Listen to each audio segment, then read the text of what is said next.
Thanks, guys. Here with Browns head coach Kevin Stefanski. And coach, you guys needed a win last week. You got a big win over Tom Brady and the Tampa Bay Buccaneers in rather dramatic fashion, if I may say so.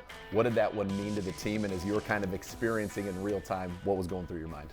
Yeah, I mean, obviously a huge win in front of our crowd. You mentioned it. We needed it. We needed to come through for the football team. At the end, our defense kept us in it. Offense came through. Special teams made some huge plays. So I think it was just a really good team win in an extra frame where the guys could turn after that game and say, all right, we just beat a good football team. And really then set yourself up for this next one.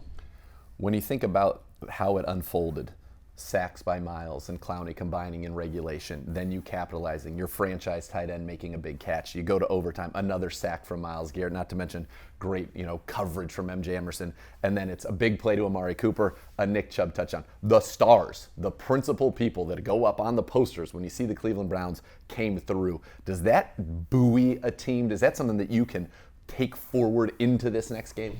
You hope so, and obviously every team, you talk about your big-time players making big-time plays in those moments, and that's what they did. And I can't tell you I'm surprised. I mean, it's obviously the catch itself by Dave is a great catch, but he that's who he is. That's who Amari is. Those guys, that's why we're so excited about having them, because they are big plays when they get the ball in their hands. All right, we are now on to the Texans, and we have a change. At quarterback, Deshaun Watson will take over this team. His 11-game suspension is over. How has it been with him kind of these last few weeks getting ready, and then now that he has inserted himself as a starting quarterback in practice, getting every rep? Yeah, so obviously it's a transition, and we were ready for this. We knew kind of what the plan was once we knew what the suspension was, how long he'd be away from the building, how long he'd be back in the building.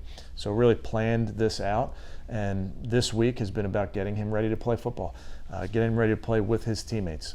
He's had a ton of reps with his teammates going all the way back to the spring and the summer, and then just getting prepared to go do his job. I think that's the big thing about this.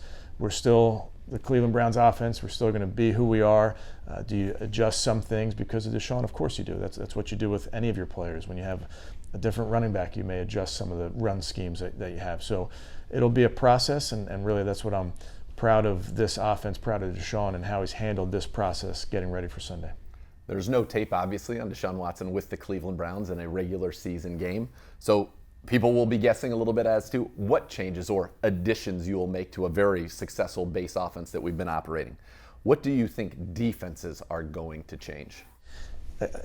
Remains to be seen. Okay. We shall see. I think with Deshaun, obviously, like you mentioned, there's plenty of tape.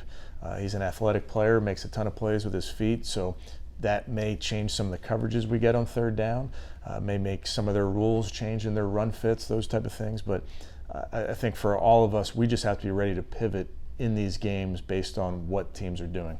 And we're as curious as the rest. Let's talk about MJ Emerson for a second. You go against a guy who accomplished something that only 6 receivers in NFL history have had: 10,000 yards, 75 touchdowns in their first 9 seasons. The other 5 are all Hall of Famers. They're the who's who of playing the position. And MJ Emerson, as a rookie, goes out there, takes him man-to-man basically, and shuts him down. Not just shuts him down, blanks him, donut. What does that say to you about that young man? Yeah, talked a lot about MJ, just mentality. I mean, he's a talented football player. He's big, he's long, he's fast, he's physical. But mentality-wise, he doesn't mind that the balls are coming his way. He likes it. And I think a lot of coordinators want to attack rookie quarterbacks. That's what coordinators do. Sure. He welcomes that. I think he looks at that as an opportunity. Now, if he continues to do his job, those opportunities will go away because teams will stop throwing at him, is the truth. Yeah, and he's playing great, and especially with those bigger receivers, bigger body guys, he's been phenomenal for you. How about Myles Garrett? We talked earlier about your stars finishing a game. There was one where he did a spin move. Shaq Mason came, clobbered him. He looked like he was in tremendous pain as he left, and his best plays came after that. When you talk about a leader, a guy that a lot of people in the locker room look up to, who goes through that kind of adversity mid-game and then makes those plays, is that a powerful thing? And was that something that was talked about maybe beyond media talk? I'm saying internally talked about by the guys. Yeah, I think the guys watch these games and they watch these guys on the field fighting through the injuries. They know who's in the training room. They know who's getting extra treatment. They know who's pushing through injuries to play. That's why I always marvel at the guys that fight through these injuries and do everything in their power to make it to Sunday. Maybe they just practice on Friday. They're in the game ready, getting their legs iced up until kickoff. And then to see them make plays and keep coming back, that's the relentless attitude that our football team needs. How do we get it done again in Houston on Sunday? Stack wins together, because we know we need to stack quite a few here, but it starts 1-0 this week. That's right. And this is a football team that we've seen the tape. We know how this team plays. We know how this team has played us, as recently as last year, a really tight football game. So we got to make sure that we're about our business and focusing on doing our job. Coach, thanks so much for the time, and best of luck against the Texans. Thanks, Dave.